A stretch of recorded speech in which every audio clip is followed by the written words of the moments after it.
2020년 8월 19일 큐티 말씀입니다. 열왕기하 21장 10절로 18절입니다. 여호와께서 그의 종 모든 선지자들을 통하여 말씀하여 이르시되 유다 왕 므낫세가 이 가증한 일과 악을 행함이 그 전에 있던 아모리 사람들의 행위보다 더욱 심하였고 또 그들의 우상으로 유다를 범죄하게 하였도다.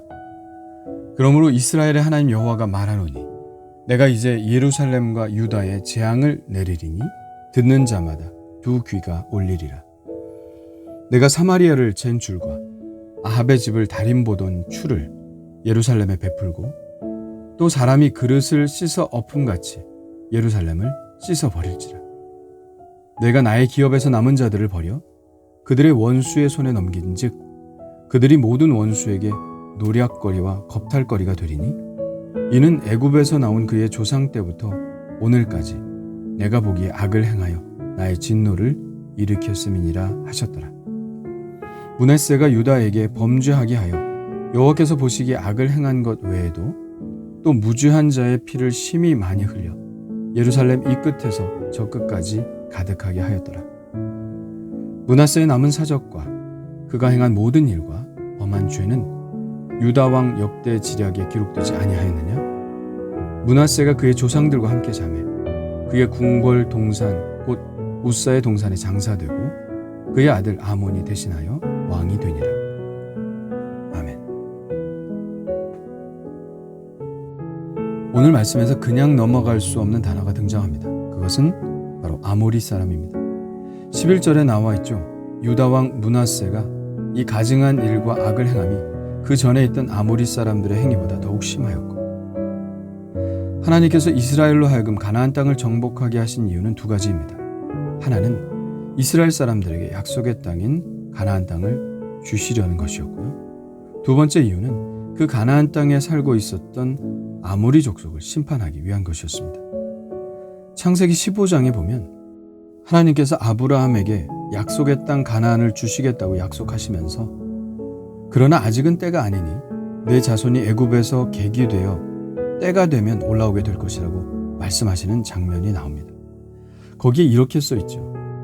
너는 장수하다가 평안히 조상에게로 돌아가 장사될 것이요 내 자손은 4대 만에 이 땅으로 돌아오리니 이는 아모리 족속의 죄악이 아직 가득 차지 아니함이니라 하시더니, 이 말씀을 통해 분명히 알 수 있죠.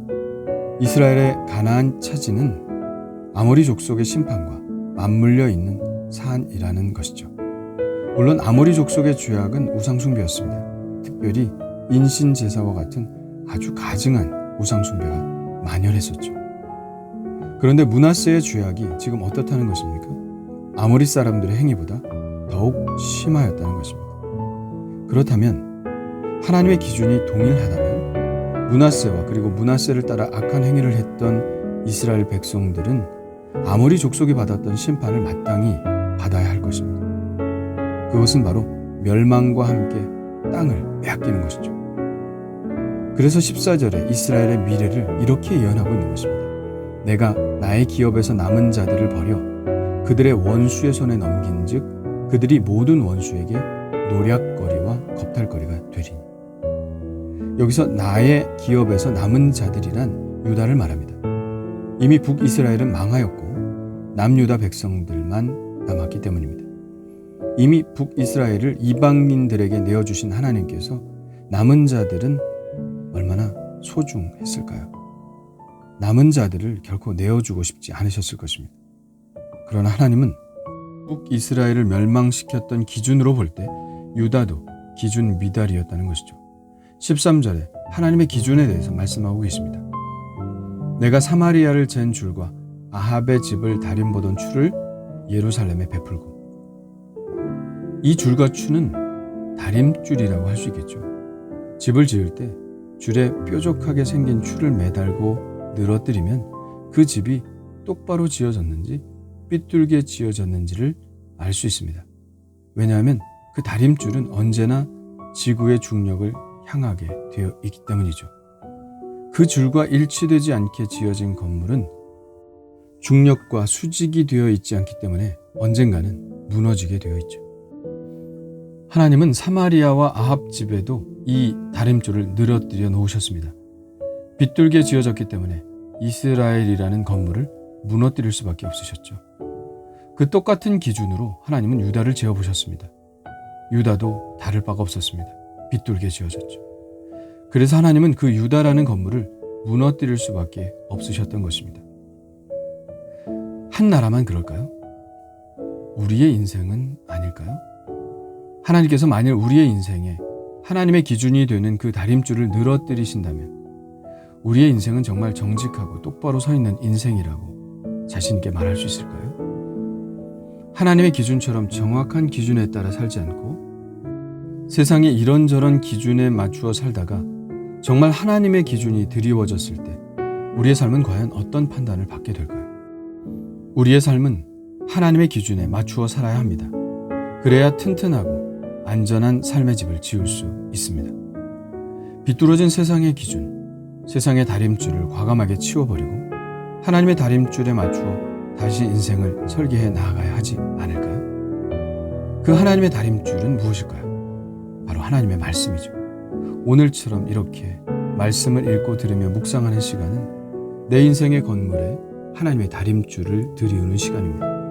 매일 이런 시간을 가질 때 우리의 인생은 하나하나 바른 벽돌이 올려지게 되고 우리의 인생의 건물은 튼튼하고 안전하게 올라가게 되는 것입니다. 므낫세의 죄는 아모리 족속들이 행한 우상 숭배 외에도 무죄한 자의 피를 심히 많이 흘려 예루살렘 이 끝에서 저 끝까지 가득하게 한 죄를 지었습니다. 우상 숭배를 이렇게 많이 했으니 바른 말을 하는 하나님의 선지자들도 많이 죽였겠죠.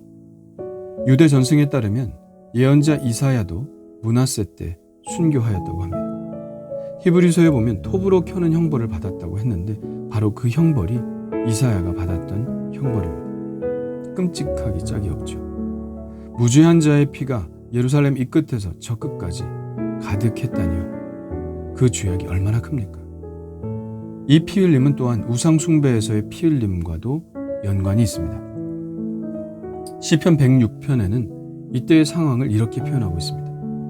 그들이 그들의 자녀를 악귀들에게 희생제물로 바쳤도다. 무죄한 피, 곧 그들의 자녀의 피를 흘려 가나안의 우상들에게 제사함으로 그 땅이 피로 더러워졌도다.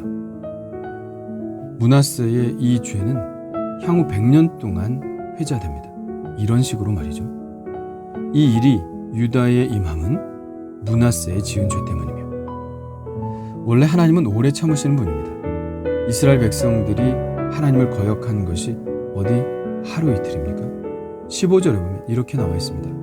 이는 애굽에서 나온 그의 조상 때부터 오늘까지 내가 보기에 악을 행하여 나의 진노를 일으켰음이니라. 계속해서 반역하는 역사였습니다. 그러나 하나님은 오래 참으셨습니다.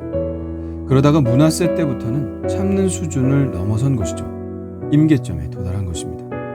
그래서 하나님은 이제 유다의 죄악은 선지자의 경고를 통해서 될 수 있는 것이 아니라 완전히 망해봐야 정신을 차리는 상태까지 이르렀다는 판단을 내리신 것입니다. 어떤 사람은 그동안 지은 죄가 많았다 하더라도 하나님의 진노를 가라앉히는 사람이 있습니다. 그러나 어떤 사람은 하나님의 진노를 터뜨려버리는 사람이 있죠. 악한 사람입니다. 어떤 건물은 좀 고쳐서 사용할 수 있습니다. 그러나 어떤 건물은 무너뜨리고 다시 지어야 하는 건물이 있죠. 하나님이 다림줄을 늘어뜨리셨을 때 과연 나에게는 어떤 판단을 하실까요? 매일매일 하나님의 다림줄인 성경을 가까이 두지 않는 한 언제 우리가 모르는 사이에 하나님의 설계와 전혀 엉뚱한 집으로 지어질지 모릅니다. 주님, 매일 말씀의 다림줄을 삶에 들이우게 하시고 죄가 무엇인지 허물이 무엇인지 정직하지 않은 것이 무엇인지 발견하게 하시옵소서. 그래서 하나님의 뜻대로 튼튼하고 무너지지 않는 삶의 집을 짓게 하여 주옵소서. 예수님의 이름으로 기도합니다. 아멘.